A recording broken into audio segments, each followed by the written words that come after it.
far. It's been an exciting morning, and I know we have more to come this afternoon. But at this point, I would like to take what is truly a great pleasure and introduce our Luncheon keynote speaker.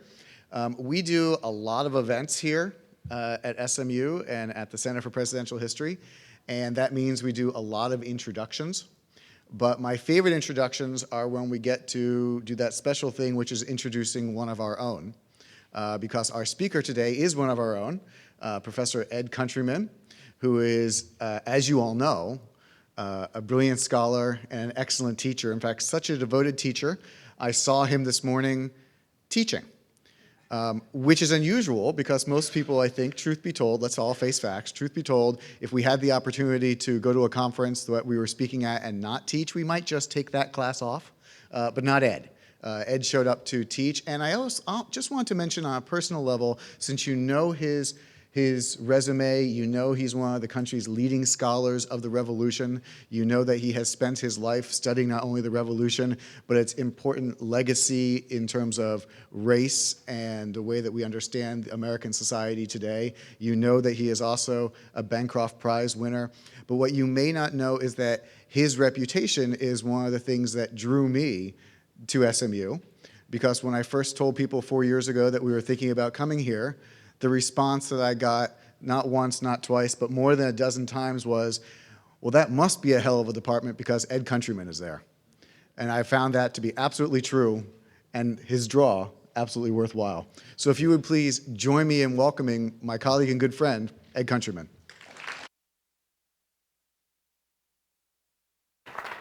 Enjoy. Thank you, Jeff.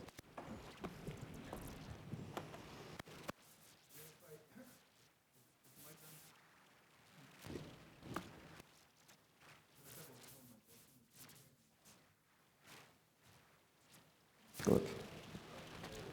Try it out. Is that good? Yeah, that's good. Yeah, right. When the provost's office was looking for somebody to direct the Center for Presidential History, it got down to 2 candidates.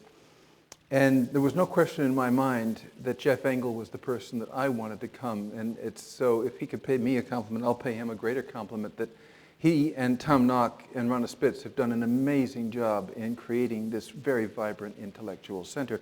And I will add, as an early Americanist, the fact that Jeff is married to a fellow early Americanist, and we got her too. Well, that's just great for me. And as for teaching, as opposed to conferring, well, last week I did skive off. I went up to Albany for the Iroquois Studies Conference, and I left on Thursday and told my kids, you're going to get a movie or you don't have a class. That's fine. So I've been known to do it, you know, but I don't have any excuse here today. But that does kind of lead to my own sense of... Hello? Okay, fine. It leads to my own sense of being a little bit of an imposter in the temple, because here I am surrounded by really eminent scholars of the American presidency. And my last conference was Iroquois Studies. I am far more interested now in Native American history. I'm buying heavily in that field. And one of the daunting things, but also one of the great things about being here is I realized from looking at the bios of my fellow participants how much I've got to read. Oh, that's fine, because that's so fine. That's how we learn some things. And finally, last comment before I actually get into my presentation, that one of the joys of being on this platform today is that David Waldstreicher preceded me. I've had a fair number of students in the various places I've taught, New Zealand, Britain, and now here, who've gone on to academic success, but David shines brightest, there's no question. And so I can feel myself, as when he commented that I had taught him once upon a time, basking in his reflected glory. Okay, let's get to it. I normally like to wing it, but I've got a close argument which is going to be tied to things that are going to be on the PowerPoint, so I actually will violate my own rule and read the paper. A dozen years ago, during the Bush-Kerry election, the Perkins School of Theology here at SMU sponsored a series of talks about presidents. Thanks to Tom Nock, one of the speakers was the late Senator George McGovern, whose biography he was working on and is still working on, Volume 2. Wait for it, it's going to be very good. McGovern held a PhD in history from Northwestern, and if he had in fact defeated Richard Nixon that year, if he had, He would have brought a historian's sensibility to the White House for the first time since the last PhD to hold the office, which was, of course, the person that was being talked about in the last session. Only some of the presidents who were being discussed by our panel that the organizers have assembled actually had the experience of writing history, but the subtitle of our gathering, How Presidents Interpret the Past in Order to Control the Future, does apply to them all, including my own subject, George Washington. Washington, of course, was no intellectual. Unlike his immediate successors, he lacked a degree from Harvard or William and Mary or Princeton. Perhaps, like Lyndon Johnson, surrounded by Ivy Leaguers, that fact rankled, but I don't think so. More likely, Washington appreciated his need for his own best and brightest and valued them while always making sure that he was in charge. Washington was notorious for being difficult to know, bereft of Ben Franklin's playful spontaneity, John Adams's endless angst, Jefferson's ability to dream big and to boast bigger, Hamilton's understanding of economics, or James Madison's insights about the perils of human fallibility in public life. Nor, of course, could he approach the eloquence of Lincoln. To borrow a bit of Lincoln's best prose, already used once today, Washington did realize, as he developed into a world figure out of the mere Virginia leader that he had been, that, quote, the dogmas of the quiet past are, inadequate to the stormy present, that as our case is new, so we must think anew, and that we cannot escape history. Only deal with it and act within it. But to borrow from the great Cornell historians Carl Becker's 1932 presidential address, Washington was his own historian, hence my title. I'll take that point further, borrowing this time from John Pocock. Washington understood that he was living in contingent secular time, that his actions would have lasting worldly consequences of ever greater significance, and he governed himself accordingly. How can we see these qualities in him? Well, it's not easy, because he hid himself constantly, kind of prefiguring the monument that stands on the mall in his honor in our own time. But one of the other participants in the 2004 series, David Eisenhower, presented a possibility for understanding Washington in our context today. Asked by me whether his grandfather would have fallen for the blandishments of the advisors that David Halberstam ironically called the best and the brightest, the so-called action intellectuals whose theories and models helped embroil the United States in the Vietnam disaster, Professor Eisenhower responded that President Eisenhower was indeed no intellectual, but he had good judgment. He understood power, and as his famous comment about the military-industrial complex showed, he pondered the problems of the victorious post-war United States, caught as it was in a war that remained cold between the principal adversaries, but that burned hot around the globe. Dwight Eisenhower showed his understanding of Eisenhower, drawing from what he experienced, and that same point applies, I think, to George Washington. A whole cycle of scholarship over the third quarter of the last century explored the intellectual world of the American Revolution's leadership, particularly in terms of their reading of Republican or Whig history that was available to them. To name Clinton Rossiter, who was my own teacher, Caroline Robbins, J.R. Pohl, Trevor Colburn, Bernard Balin, Gordon Wood, and John Pocock, is to sum up their achievement for anybody who became historiographically literate during that time. Most of all, those scholars and the many who wrote in their long collective shadow saw the importance of the language that the revolutionary leaders used in how they saw themselves as living in secular contingent time. They talked and wrote in an intellectual shorthand, which is quite unlike the political language of our day. To recognize, for instance, that the liberty of the 1760s meant sets of discrete privileges and not equal human rights is to grasp the problem. Their great but initially unintended project was to escape from any republic's seeming doom to slide down from civic virtue and public liberty into corruption and tyranny. Washington used that language. It helps explain his actions from his earliest involvement in Virginia protests against British taxation, through his seeking and taking command of the Continental Army, his resignation from command in 1783, his importance for the Federalist movement of the late 1780s, his acceptance of the presidency, and his second great departure from public office when he removed himself from consideration for a third presidential term. It helps explain much of his personal life, too, in which he demonstrated his lifelong belief that the ways of a liberty-loving English country gentleman offered the best possible model for a good human existence. Again, it also helps to explain one of the two great documents in which he explained himself to his people and to the world, the Farewell Address of 1796. But that language does not explain what I see as his other great self-revelation, his will of 1799, in which he ordered the manumission of all the slaves who belonged to him upon his widow's death. Looking backward, we can be dazzled by the minds of Washington's Virginia contemporaries, Jefferson, Madison, George Mason, Patrick Henry, and Richard Henry Lee. But as with many elite 18th century Virginians, Washington's inner life of thought and attitude displays itself more in what he did than in what he had to say. His flat, day-to-day journal is nothing like the two great self-revealing Virginia diaries by William Byrd II and Landon Carter.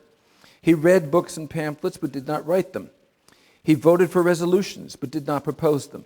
He listened and pondered while others debated, whether it was in the House of Burgesses, at councils of war with his staff officers, in the Federal Convention of 1787, or even when Jefferson and Hamilton went at it in his first-term cabinet.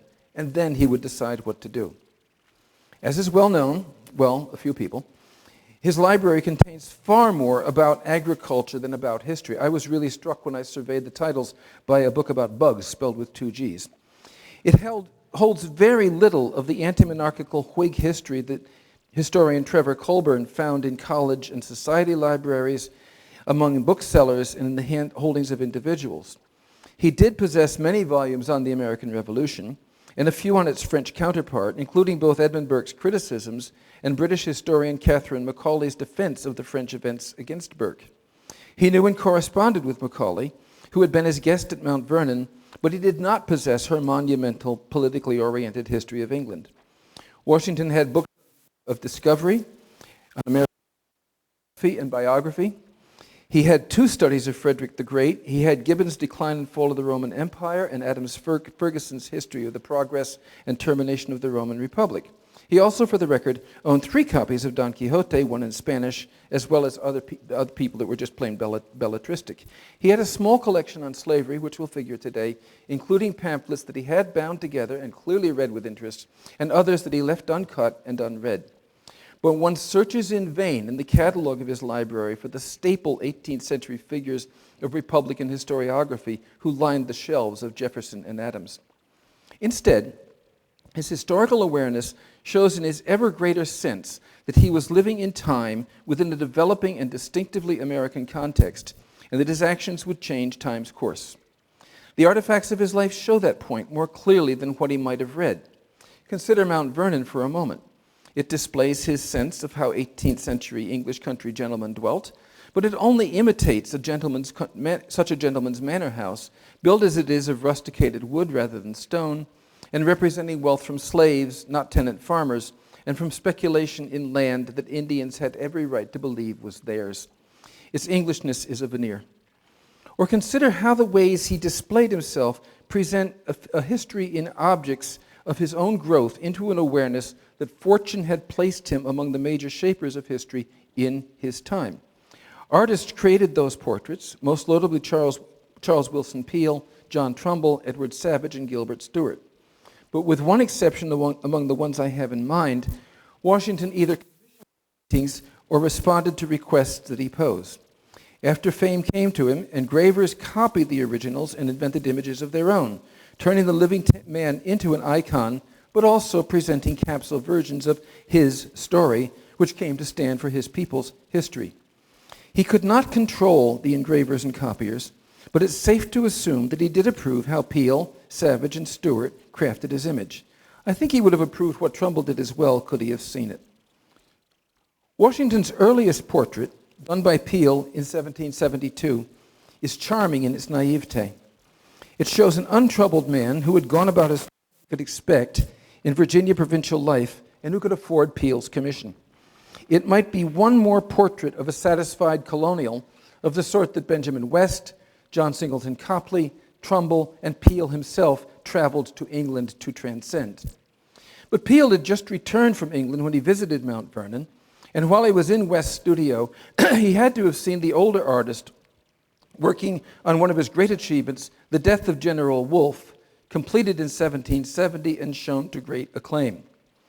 Touring Virginia and touting for business, Peale turned what could have been just another prosperous colonial portrait into a subtle history painting by posing Washington in his uniform as colonel of militia against a vague forest background. Perhaps these were at Washington's own suggestion. He certainly liked uniforms. Perhaps the idea was Peale's.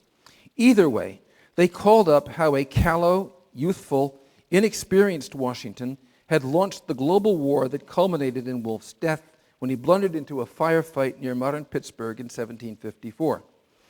But though the 1772 portrait recalled Washington's past, it conveyed no lessons of history of the sort that West clearly intended in The Death of General Wolfe or with his earlier toga, sword, and sandal history paintings.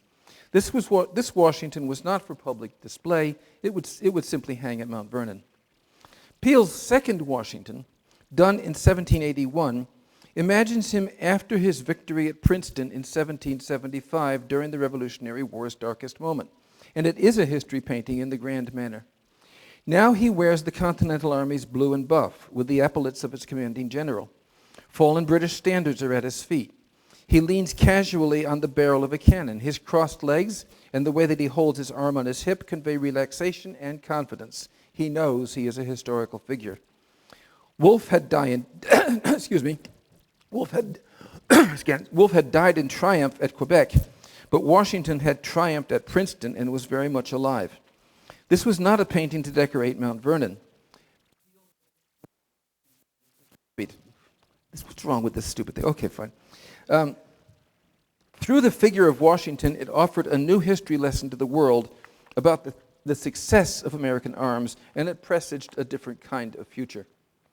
Turn next to the portrait that John Trumbull, who had been Washington's aide-de-camp earlier in the war, painted from memory in London in 1780. Again, Washington is on foot with his sword by his side and holding a document, both of them signs of his power to give the orders. But Trumbull was broaching a new theme, Washington's relationship with black people and thus with slavery. To Washington's left, his enslaved valet William Lee holds the reins of the general's horse, partly obscured by the animal. Washington is brightly lit. Lee is under a cloud. West Point is in the background. Lee may also be the black servant who appears in Edward Savage's enormous Washington family group, painted slowly over the course of Washington's two-term presidency. That figure might also be Christopher Shields, who belonged to the Custis estate, over which Washington had control but not absolute ownership.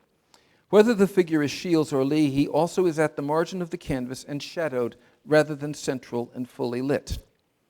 Both images are ambiguous. They could be signs of Washington's growing awareness, but they also could be mere convention.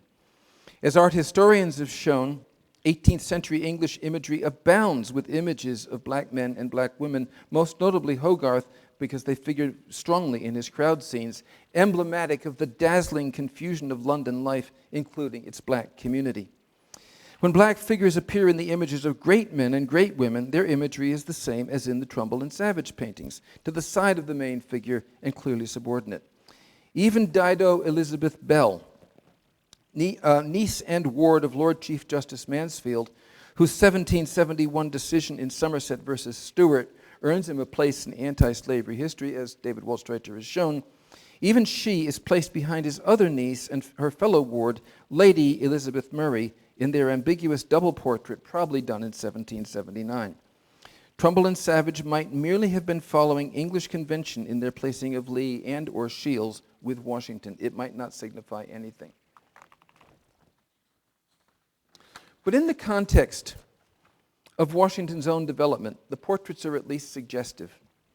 Among the slaveholding Revolutionary era presidents, which means everybody except John Adams, Washington alone appears in paintings from his own time that also show slaves. There are no images at all of James or Sally Hemings or of her children with Jefferson, or of any other Monticello slaves. No slaves appear, as far as I can tell, in portraits of James Madison and James Monroe, unlike Lee, Shields, and the Hemings, and unlike Lee, Shields, and the Hemings of Monticello, we do not even know their names. Among all the statesmen slaveholders of the Revolutionary era, Washington alone took a serious step against slavery by freeing his own slaves in his will. Seems to me that over the Revolution's course of human events, slavery did become a problem, a growing problem in Washington's mind. how he responded early in 1776 to the ode that Phyllis Wheatley penned in his honor, addressing her as Miss Phyllis, is one sign. Such politeness to any black person from a Virginia slave master seems almost unthinkable. His recognition before the end of 1775 that he needed black soldiers after first trying to drive them out of the Continental Army is another. So were the parts that black Rhode Islanders played in rescuing Washington's army from entrapment in Brooklyn in 1776 and in the siege of Lord Cornwallis at Yorktown 5 years later. And so, and this is the major thing that I found in working this paper up, so surprisingly is another piece of evidence that historians cite frequently as a sign of how Washington thought. I'm referring to Joseph Addison's play Cato, written in 1712 and first performed in London in 1713. Set when Julius Caesar was in the final stages of subverting the Roman Republic, its title character is a hero of stern republican virtue who disembowels himself rather than submit to the tyrant. The play inspired both Patrick Henry, Give Me Liberty or Give Me Death, and Nathan Hale, I Only Regret That I Have But One Life to Lose for My Country. Its intertwined themes of accepting death for the sake of something larger and of actively choosing it in the face of tyranny were staples of the Atlantic tradition of Republican thinking. In 1758, the play Cato was staged at Belvoir, probably pronounced Beaver, home of Washington's colonial era patron. Its mistress, Sally Fairfax, with whom Washington was besotted in a classic courtly love way, took the role of Marcia, Cato's daughter, who is beloved and courted by Juba, a prince of Nubibia. Washington flirted after hearing about the production, it doesn't look like he saw it, about his words, playing a part in Cato with the company you mentioned, and myself doubly happy in being Juba to such a Marcia as you must make. Beyond that infatuation, which did not last, Washington owned a copy of the play, and he famously had it staged for his troops at Valley Forge. It seemed to teach history's lessons. Many students of revolutionary thought and culture, including the men I named before, Clinton Rossiter, Bernard Bailyn, Gordon Wood, Jay Fliegelman, Forrest McDonald, Washington's biographers, and I've checked all of them, many of these have noted the importance of Addison's play for Washington's thinking and role modeling. Some of them cite his reference to playing Juba, but they miss its import. Only 3 literary scholars have paid attention to the love story subplot, which actually fills a lot of the stage time. How many times can you disembowel yourself? One of them posits that the love theme sets up a feminized counterpart to the title character's stern masculine virtue, and 2 of them do note that Juba is a prince of Namibia, but they too miss the full import, which is that he is clearly and repeatedly identified as African, though he is described as tawny, not black. This African is as capable of civic virtue and self-sacrifice as Cato himself, and his actions do count in the play's development. If he were to abandon Cato, it would give Caesar control of Africa, and Caesar's agents tempt Juba with the thought that that way he could certainly have Marcia for his own. Juba's late father's power had reached deep into the continent, where black ambassadors from the play had come loaden with gifts, again a line from the play.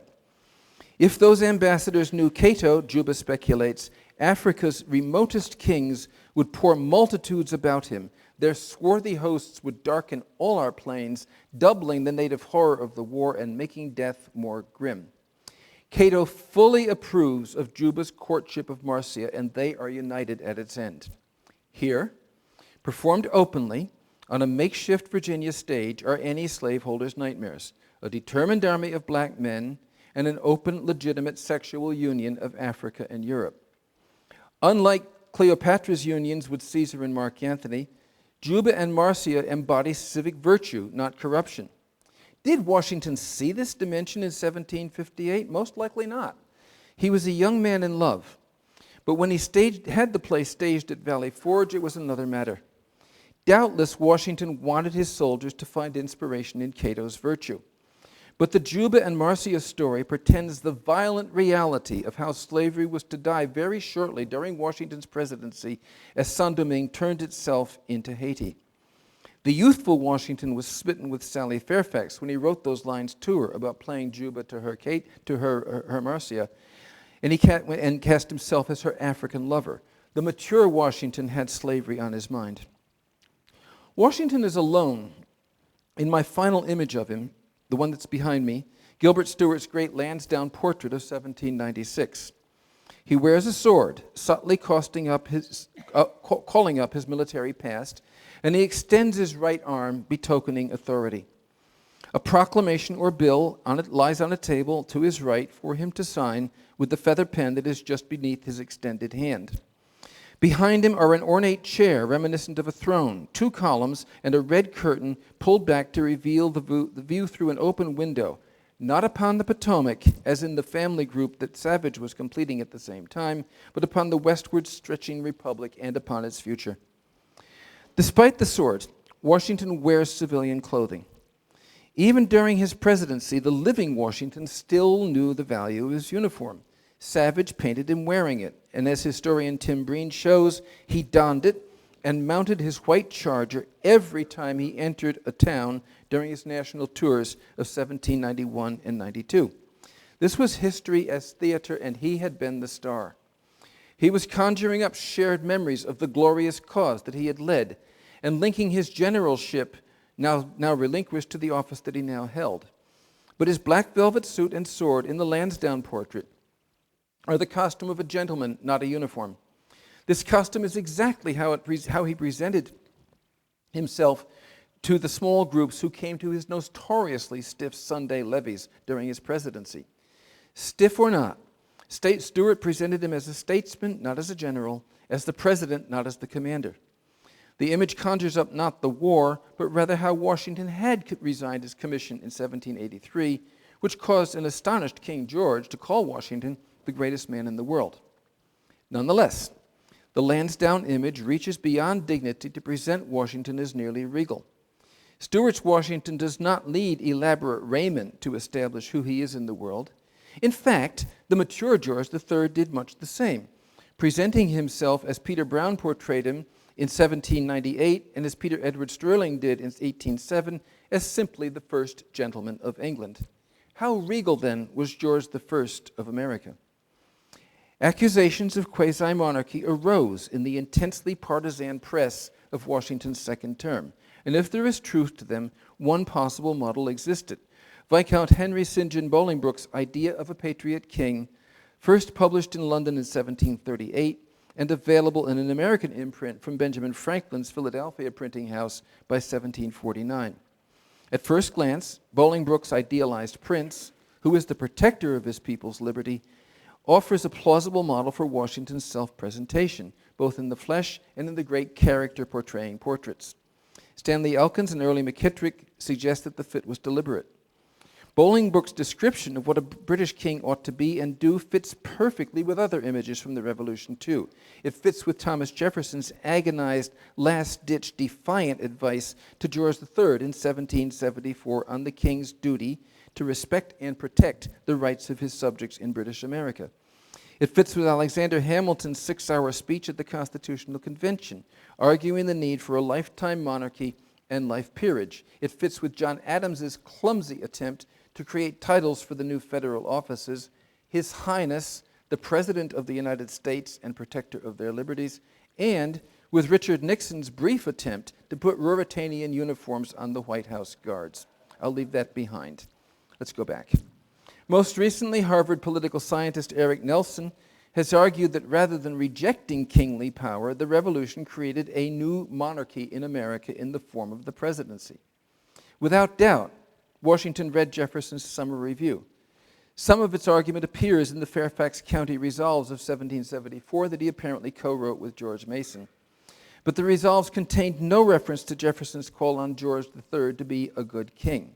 Without doubt, Washington heard Hamilton's oration and they could have discussed it. After all, he was presiding and they were friends. But Bolingbroke is not in his library.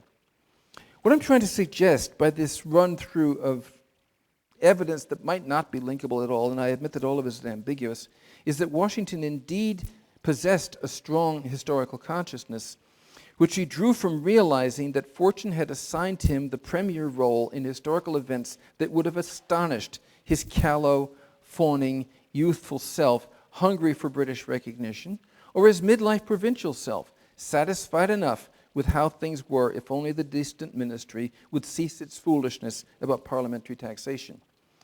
How he grew through all of these, which I think is illustrated by the evidence I presented, explains the two late life documents where he did show a sharp, large historical awareness. These are the Farewell Address of 1796 and his will drawn just before his death in 1799.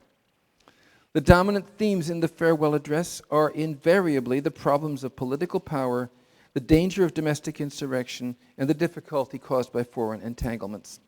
The dominant theme of the will is Washington's, at least in its public part, is Washington's carefully written and very detailed instructions for the freeing of the slaves whom he held in his own right. Both of these documents are valedictions, and it seems to me that despite the difference between the themes that I've just elucidated, each makes more powerful sense if we read them in tandem. The whole of the Farewell Address is, of course, a public document, addressed in the first person singular to a collective you, from whom Washington knows he is about to part. The second part of the will indubitably is private, Washington's disposal of specific properties to his chosen heirs. But save for leaving his widow a life interest in his estate, aside from what he stipulates, the first part of the will, dealing with slavery and other matters, is just as much a public document as the great portraits. The Farewell Address might be taken as combining the heart of his vision with his fears for the Republic that he had helped bring into being, or in other words, with the consequences of his public life. To him, what the Revolution had wrought was a nation out of diversity and now possessed of power. Foreshadowing Jefferson's famous "we are all Republicans, we are all Federalists," or even Barack Obama's repeated insistence in 2004, coming back to that speech, that there is not a liberal America, a conservative America, a white, black, Latino, or Asian America, but a United States of America, Washington is talking about the same thing. Washington's equivalent was to insist that North, East, South, and West were interdependent, and, to borrow a phrase in current use, that they were stronger together. He insisted that the strength of the nation was the safeguard of its people's liberty as a whole in a dangerous world and among themselves. Rather than distrusting government, he saw it as there to be used, helping to launch a discussion that we still have.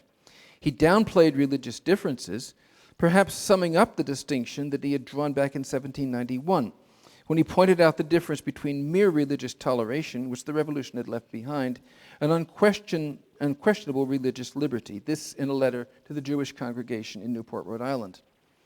To note these as context to his downplaying of the continuous exercise of active public liberty by self-created societies, something he does in the Farewell Address, is not to deny that he was tone deaf to the raucous spirit of his time. He didn't get it on what those crowds were up to.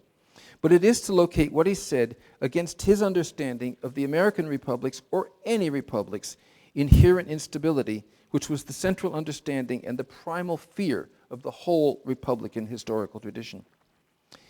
Did Washington understand that beneath sectionalism, which he noted, fear, which he noted, fear of central power, which he noted, too much boisterously, liberty, which he noted, entangling alliances and different sympathies for contending foreign powers, did he understand that beneath all of them there was emerging the issue that actually was going to wreck the Republic in less than a century?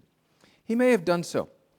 Edmund Pendleton of Virginia is quoted as describing Washington envisioning a national split on slavery, in which case he, Washington, would have to move and be of the North. Washington might or might not have said it. I've never been able to track it down. It's ambiguous, like so much else that I've been using. But the will was not ambiguous. It was emphatic, detailed, and direct. Washington had to have known that he was tying the slavery issue to his life and experiences. His opening of the will: I, George Washington of Mount Vernon, a citizen of the United States and lately president of the same, and he was tying it to his people's great achievement. You have in a common cause fought and triumphed together. The independence and liberty you possessed are the work of joint councils and joint efforts of common dangers, sufferings, and successes. That's from the Farewell Address. He not only realized, but intended to lend his own prestige to the Revolution's partial destruction of slavery, which had begun in Vermont in 1777. Unlike bequeathing Lot 265 in the town of Mansfield near Richmond to his nephew William, this was a public event. Revolutionary soldiers, John Lawrence, Thaddeus Kosciuszko, Lafayette, Post-war associates, his secretaries Tobias Lear and David Humphreys, both of them New England-born, admirers both foreign and domestic, all had urged him to act on slavery, and until this point he had done nothing. Here, now, in the will, is response, a statement about using what he had learned from the history in which he had had so large a part in order to influence the future and perhaps foreseeing the harsh reality of an America in which slavery and freedom tried and failed to coexist.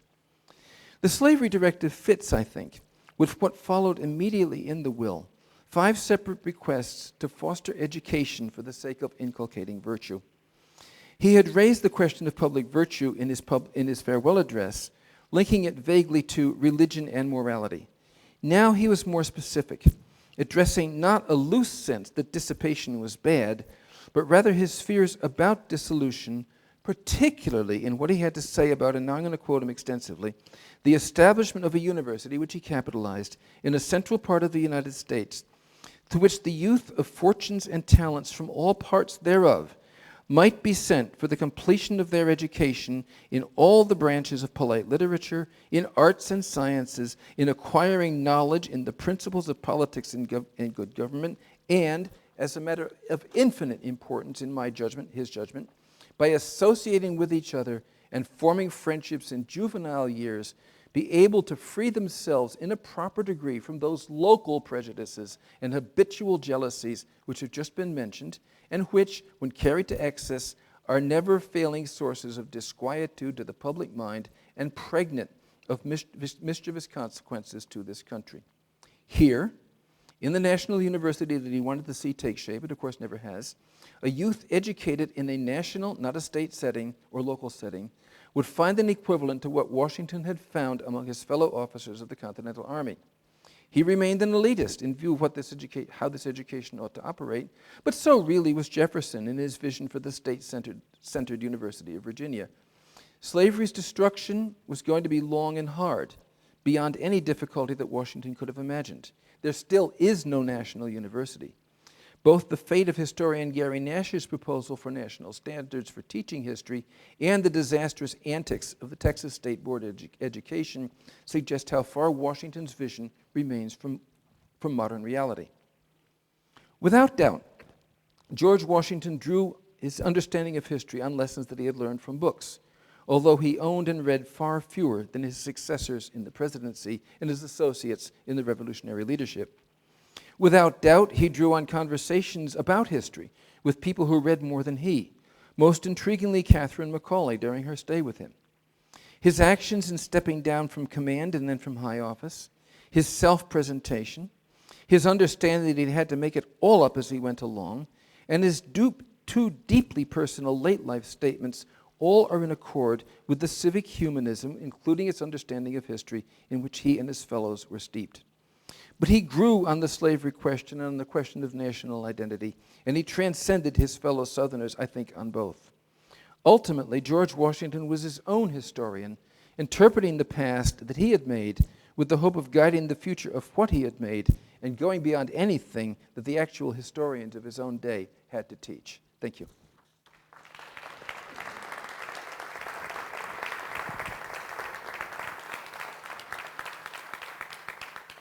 I apologize for the way this mic worked. I kept, and I didn't want to keep looking down, but I had to, because otherwise I was going to lose it. So if there are any questions, I'm happy to take them.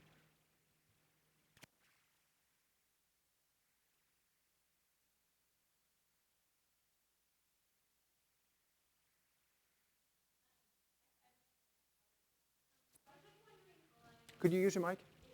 Okay. I'll strain. Okay.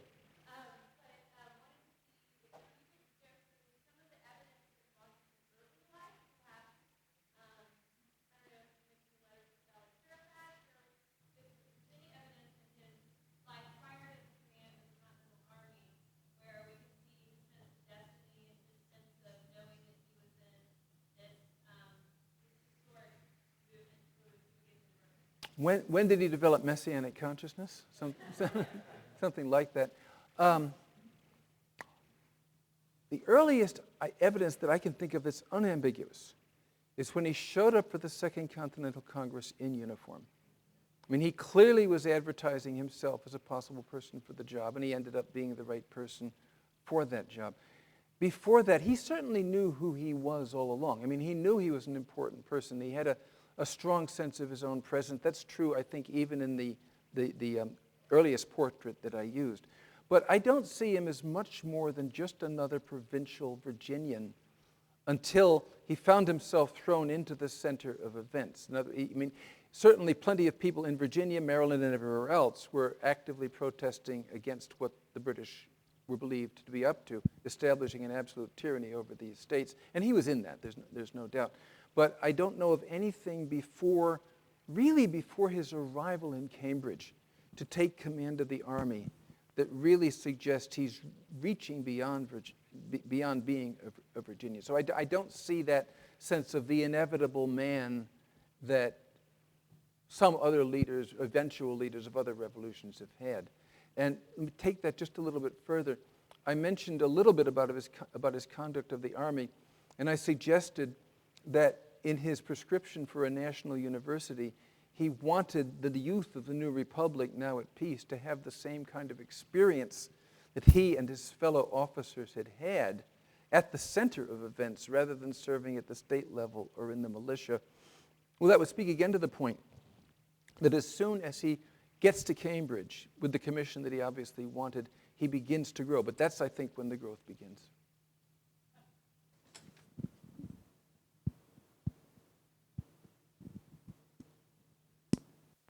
Anybody else? Thank you. It was an excellent presentation. Thank you for it. Thank you. I was struck by your mentioning Eric Nelson's book, which many of us find utterly unconvincing. And Me too. Who is troubled by this suggestion might want to look at the William and Mary Quarterly forum devoted to it, which I think pretty thoroughly dismantles the argument. But I'm curious. It was a straw man. There's no question about it. Yeah. I'm curious when you mention the widespread expectation that Washington would become a king. Did he ever entertain that? And if not, does that strike you from what you've encountered recently as surprising, or as some of us would suggest, thoroughly consistent with the sensibility that he and all the other people of his generation who fought the revolution had from their earliest day, not from the earliest days, but from their young adulthood to their deaths? Well, as you know, King George was astonished, could not believe that somebody would do this. And after all, there were plenty of precedents for somebody overturning a monarchy or even overturning a republic and putting a crown on his own head. So whether Washington was thinking about this, it was always with him. It's really hard to tell because he doesn't reveal himself in his writings. That was part of the point of my argument, that he's revealing himself in how he allows himself to be seen, especially in the public portraits, but even in some ways in a sense of living in history. And eventually in these two actions at the very, very end of it. Had he read Cato? Well, obviously he had. And had he done something other than that with Juba? He probably had. How does he even begin to suggest that he's going to join Nelson Mandela as one of only two great revolutionary leaders who walks away rather than is carried out? I don't know when that comes to his mind. David? Go ahead.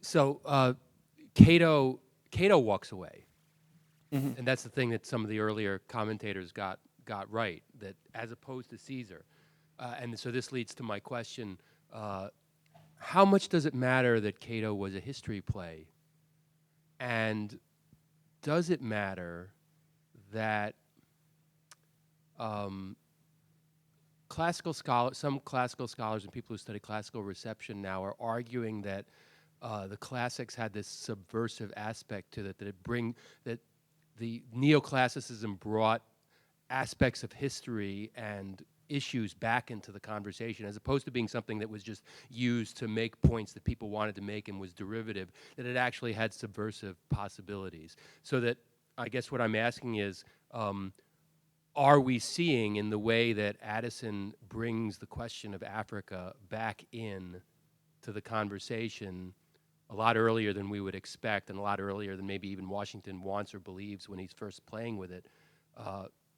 How can we see that relationship, because it seems to me that I got a preview. Ed gave me a hint that he was looking at Cato, so I looked at it too. And I one of sent the- it to you. Come on. And yeah, and he sent it to me, right? So one of the things that struck me was that that Addison can't help deal with Juba because Juba is a prince. And the monarchy issue is there with Juba and his relationship to his father, just as Cato and his grandfather, Cato the Elder. So that there's a way in which this whole relationship of monarchy to slavery and never wanting to be enslaved because you're a Republican, this is precisely the connection between monarchy and slavery that the play and that the Romans were dealing with, and it's coming back in almost because they can't help it if they're going to be actually faithful to the history that the Romans wrote that they are finding so useful. Okay, well, you're really asking me to be an Addison expert, and guess what? No, I'm not either. I'm guessing. No, but you framed some Where- important questions, and I ran this argument past our classicist, and she noted exactly the same point that you made, that that Cato is indeed a prince, and that gets you past a lot of problems. If you're a prince, you can do a great deal. I'm thinking of trying to write this up as a note and document for the William and Mary Quarterly. I was astonished when I read the play and found the Juba and Marcia theme. Wow, what on earth is going on here? I don't have a clue at this point how I'll do it, but it's quite clear to me that I'm going to have to get into other writings about slavery and blackness in England and maybe in continental Europe during that time. At this point, I can only say that's a great question, and I'll be in touch with you about how to answer it. Hi, thanks for your talk. That was really interesting. My question pertains to the National University, which, as you know, never happened. How important is it to your argument that Thomas Jefferson, as far as I recall, also supported the university, and I think he wanted a constitutional amendment because it was considered an internal improvement. So I think he supported the constitutional amendment, but he was actually in favor of the university. So one reading about this would be that for them, the university wasn't about educating people to bridge interracial relations, but intersectional. Right. Yeah, I think that without doubt, Washington is looking at the National University idea as a way of connecting the sections. I don't think for a second that he's thinking of it in terms of race. I mean, that would be ridiculously anachronistic.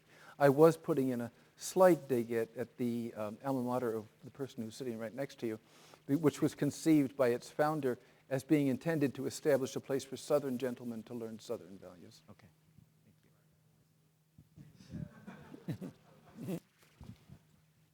Washington established a number of traditions as president, and you alluded to one of them as not standing for a third term. I think another one was when he went to Capitol Hill to testify, came away shocked and unhappy that it was such a circus and vowing never to return.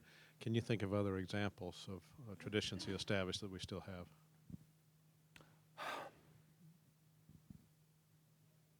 Let me mull on that. Those two are certainly important. I think he set a tradition of presidential display that reached its ultimate comic realization in the Nixon uniforms, which lasted only about 2 weeks before they were laughed off the stage. But that does speak to the sense of the dignity of the office, the sense that I think most of us have probably seen Air Force One at one point or another. And there's something different about that 747. It's not like all the others. We know what it's about.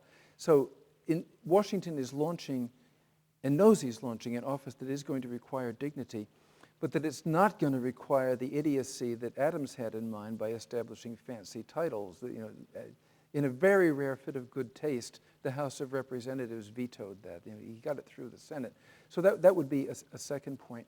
Now, I also think in terms of the conduct of the presidency, given that he had to make it up as he went along, that he did have the model of the British Crown, the state opening of Parliament and all of that sort of thing, and that's clearly what his understanding of the State of the Union address is going to be about, that he's looking at a presidency which will lead, that he does want an office which is going to make strong suggestions about policy, and he expects those suggestions to be followed because he's been a general and gets very upset when people don't go along with him.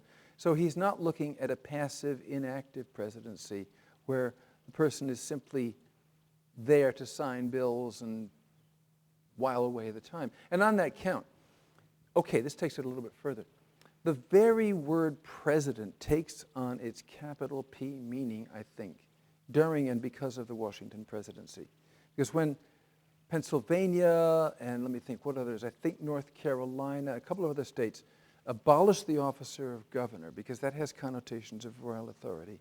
They create a president of the state instead. Ben Franklin holds the Pennsylvania office.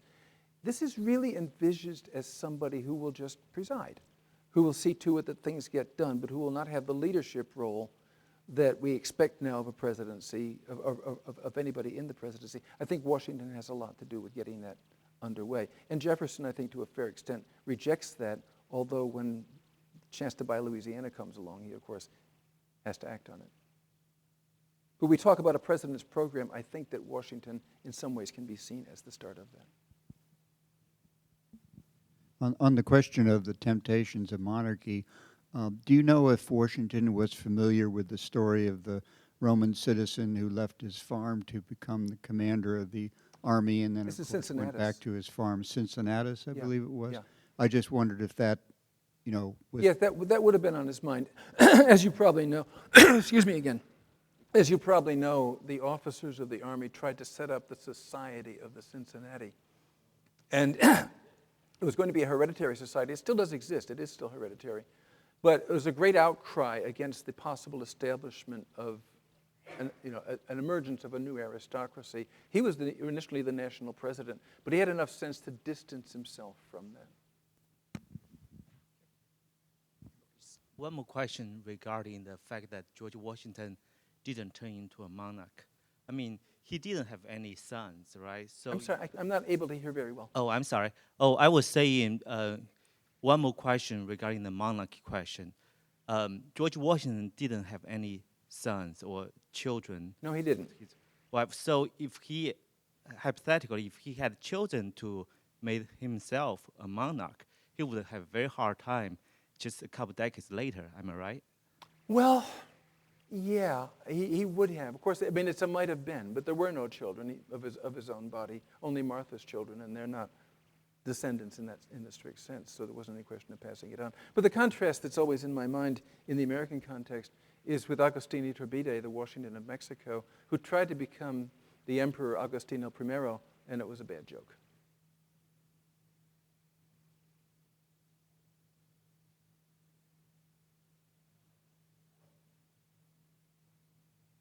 Okay, well, if we don't have any more questions, can we thank Dr. Countryman one more time together? And then please, Will.